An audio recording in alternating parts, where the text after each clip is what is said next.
Good morning, Greg, Steve, and the TWI team. Well, we're here in Australia. It's February 22nd at the moment, and the weather forecast in the next couple of days is for over 40 degrees. So I guess a few of you are sitting over in North America with slightly different weather from us. Greg's asked me to talk to a couple of topics, and I guess he talked about urgency, ownership, and excuses. I've looked at all of these, and it's quite interesting, really, because as I analyse them all, there's one thing that stands out that's more important than anything: communication. I mean, we live in one of the most time-sensitive industries, certainly in the forwarding sector. Basically, because we work for so many different levels of clients. We work for the organisers, they are the key, they're the gods, they appoint us, they basically pay the bills. We work for venues in many cases. Down here we're official for venues, and they also want their finger in the pie. Clearly the exhibitor is the one that pays the bills, depending upon the arrangements you've got, but certainly the exhibitor pays the bills, and they also are very key to this. And then finally, and often overlooked, is the forwarding partner we work with. I mean, clearly we are appointed by those four people in some form or another. And in some cases, we actually are appointed by all four. So we've got four masters that we work with. So we have to communicate, we have to talk, we have to emphasize that we need information flow from them. We need to pass that information flow on to our partners, be it the exhibitor, be it the venue, or be it the organizer. And basically, we have to manage then the full process. If we look at the deadlines set, not all of our partners globally read shipping instructions properly, not all partners follow those instructions properly. So we have a lot of mopping up to do. So again, I come back to that magic word, communication, getting that information across.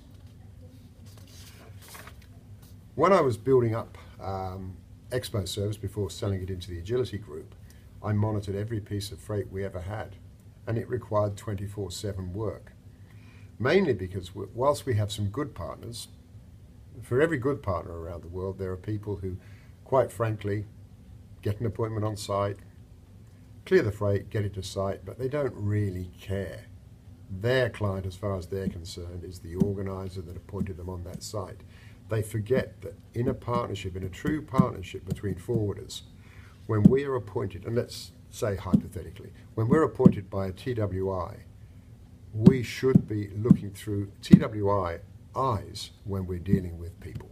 And that is very, very key. Basically, there are no excuses that we can give.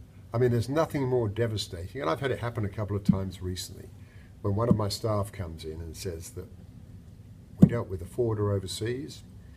They communicated to us everything was okay. They told us the freight was cleared. They told us the freight was delivered. They told us the client was happy. And then we get a debrief from the client, and the client says, my freight wasn't delivered on time. There was damage to the freight. We had one with a food show recently where a frozen shipment was totally defrosted. Now, in my books, there's nothing worse than that. But that was not passed on to us by the destination agent. So there is nothing worse than getting a client that you've dealt with for a long time coming to you and saying, my freight was screwed.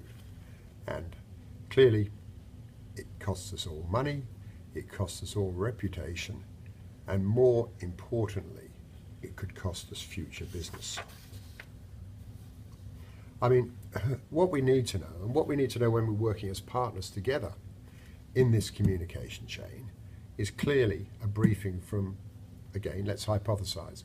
You've got a client coming to one of our shows in Australia.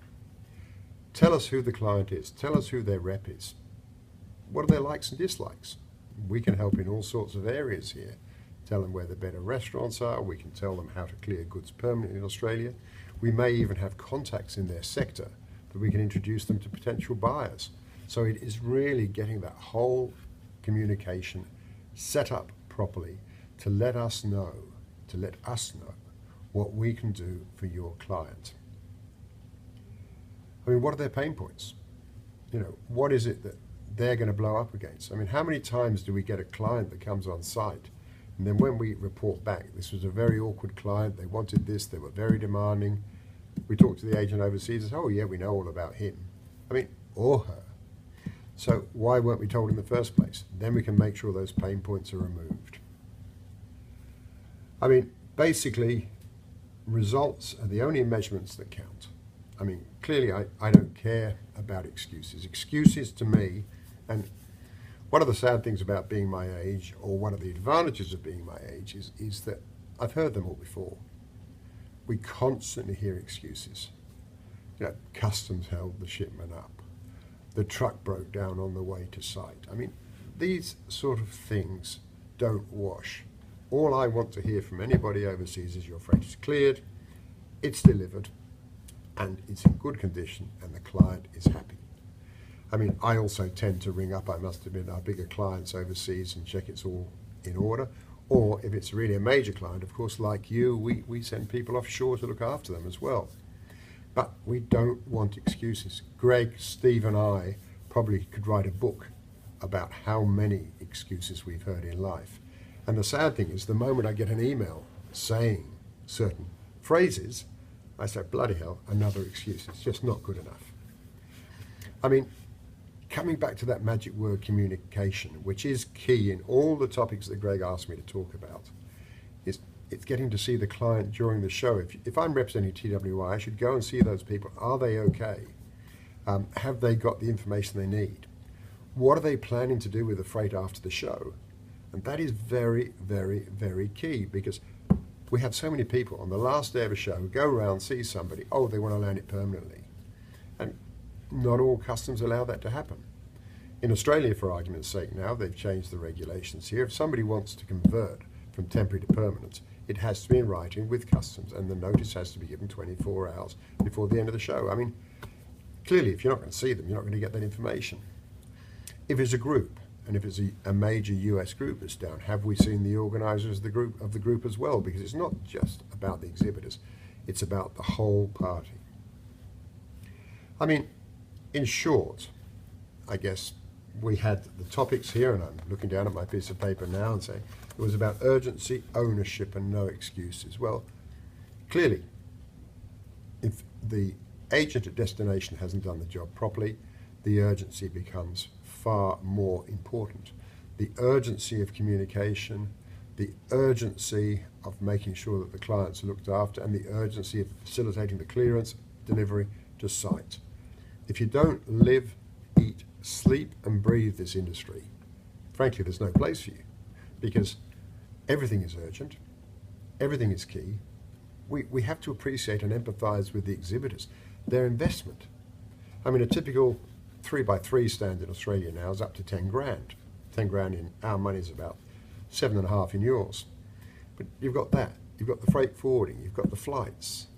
You've got the meals. You've got the entertainment. I mean, any small 3x3 exhibitor these days is probably, if they're coming from overseas, spending the best part of $30,000. They need a return on their investment. We have to understand that. We're one small link in the chain, but if we don't do that properly, then we're in trouble. So we have to look at that key. If we don't take ownership and treat everything like it's our own personal shipment, we can't win. If we don't dress appropriately, act appropriately on site, and service the clients on site, we have exactly the same issue. And even if we give them the excuses, not our agency partner, they know all the excuses. They'll listen a little bit, they'll sympathize a little bit. So please, the key is live it, work it, dream it, and treat every client as if it's your own freight.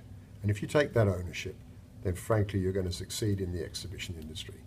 Because it's the one industry, and I came into it by luck some 25 years ago, it's the only industry I've worked in where one person can make so much difference to the future of the client that's working with you. Because one stuff up can ruin a small business, it can even ruin a mid-sized business.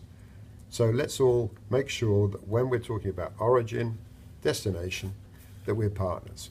When you're looking after us on a site, you're representing Bob Moore and Bob Moore's company. When TWI come to us, we're representing TWI. So whatever you do, think of your partner, make sure your partner's looked after. Well, that's me rambling on at 10 o'clock on a Tuesday morning. So hopefully this is useful, and I'm sure that TWI will continue to go from success to success. Best regards to all from a very warm Australia. Cheers.